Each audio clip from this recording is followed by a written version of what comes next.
ఇవాళ రేవంత్ రెడ్డి గారికి నేను ప్రశ్నిస్తా ఉన్నాను. అయ్యా రేవంత్ రెడ్డి గారు, నేను మీకు గుర్తు చేస్తా ఉన్నాను, మీరు ముఖ్యమంత్రి కాకముందు ఉస్మానియా యూనివర్సిటీకి ఒక 10 సార్లు రావడం జరిగింది. ఆ రోజు మేము ఉస్మానియా యూనివర్సిటీలో నేను కూడా విద్యార్థి నిరుద్యోగ జేఏసీ చైర్మన్గా ఆ రోజు నేను ఉద్యమాలు చేయడం జరిగింది. మీరు టీడీపీ పార్టీలో ఉండడం జరిగింది.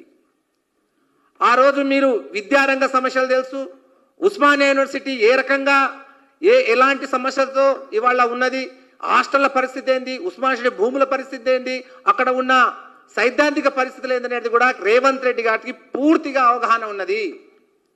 రేవంత్ రెడ్డి గారు, మీరు ఏ రకంగా ఉస్మానియా యూనివర్సిటీ విద్యార్థులకు ఉపయోగించుకొని ఆ రోజు ప్రతిపక్ష నాయకుడిగా ఉన్నప్పుడు మీరు ఏ రకంగా ఉపయోగించుకొని ఇప్పుడు ఏ రకంగా మోసం చేస్తారనేది మీకు ఒకసారి నేను గుర్తు చేస్తాను.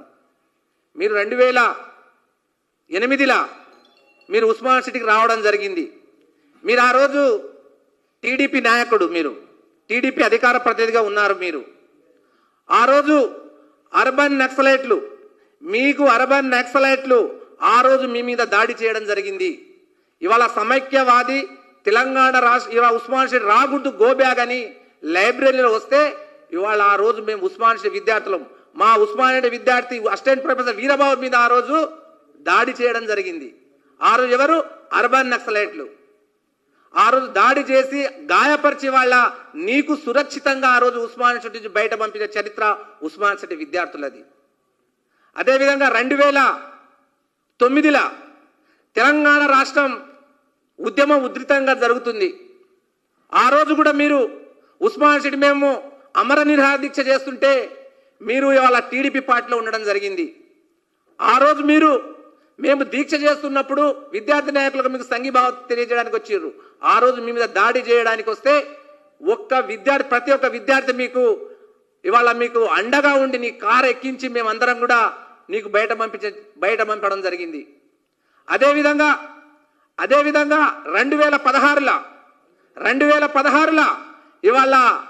ఇవాళ నిరుద్యోగ విద్యార్థులు మొత్తం కూడా కేసీఆర్ ప్రభుత్వానికి వ్యతిరేకంగా నిరుద్యోగ గర్జనని జనజాతర సభ అని పెట్టడం జరిగింది.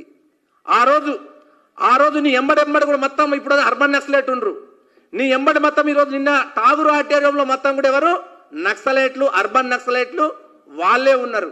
ఆ రోజు ఉస్మానియా యూనివర్సిటీలో మేమందరం కూడా 2016లో నీకు కేసీఆర్ గారు నీకు ఉస్మానియా యూనివర్సిటీ రానియకుంటే ఇవాళ మా విద్యార్థి నాయకులు నాతో పాటు మా సోలంకి శ్రీనివాస్ నీకు బైక్ మీద ఎక్కించుకొని ఇవాళ ఇంటికి వెళ్ళి నిచ్చెన పెట్టి లోపల నీకు నిర్బంధిస్తే నీకు లోపలికి వెళ్ళి తీసుకొచ్చి ఉస్మానియా యూనివర్సిటీలో మొత్తం కూడా వేలాది మంది పోలీసులుంటే లక్షలాది మంది సభకు నీకు అక్కడ ఉస్మానియా యూనివర్సిటీ విద్యార్థులు ఇవాళ మెడ మీద నీకు ఎక్కించుకొని నీవు ప్రతిపక్షంలో ఉన్నవు. ఆ రోజు నీవు వస్తే మాకు న్యాయం జరుగుతుందని నీవు ఆ ప్రతిపక్ష విద్యార్థులకు ఆ రోజు నీవు మాయ మాటలు చెప్పి ఆ రోజు నువ్వు మాట్లాడిన మాట నమ్మడం జరిగింది. నువ్వు వచ్చిన తర్వాత నిరుద్యోగ విద్యార్థులకు ఆ రోజు లక్షల ఉద్యోగాలు రావాలని నువ్వు మాట్లాడడం జరిగింది. ఆ రోజు నీకు అరెస్టు చేయడం జరిగింది. ఇప్పటికి కూడా ఛార్జ్ షీట్ ఉంది. ఆ రోజు మా 16 విద్యార్థి నాయకుల మీద 2016 ఇవాళ 2016 డైరీ నెంబర్ 247 2016 నిన్ననే మాకు ఛార్జ్ షీట్ ఇవ్వడం జరిగింది. దీంట్లో A1 రేవంత్ రెడ్డి, అదేవిధంగా A4 నేను, అదేవిధంగా 10 మంది విద్యార్థి నాయకులు. ఇక్కడ మా 10 మంది విద్యార్థి నాయకులు ఆ రోజు నీకు జనజాతర సభలో ఇవాళ నీకు ఉస్మానియా యూనివర్సిటీ విద్యార్థులు ఆ రోజు మేము వెల్కమ్ చెప్పి నువ్వేమో న్యాయం ఏం చేస్తావని మేము ఆ రోజు చెప్పడం ద్వారా మాకు బహుమతిగా కేసులు పెట్టడం జరిగింది. ఇప్పుడు ఛార్జ్ షీట్ 2019లో దీని ఛార్జ్ షీట్ ఇవాళ రోజు కేసులు, ఇప్పటికీ కేసులు ఇవాళ రేవంత్ రెడ్డి విద్యార్థులకు మోసం చేసి ఏ రకంగా ఆ రోజు ఉపయోగించుకొని ఏ రకంగా చేసినది ప్రపంచానికి తెలుసు.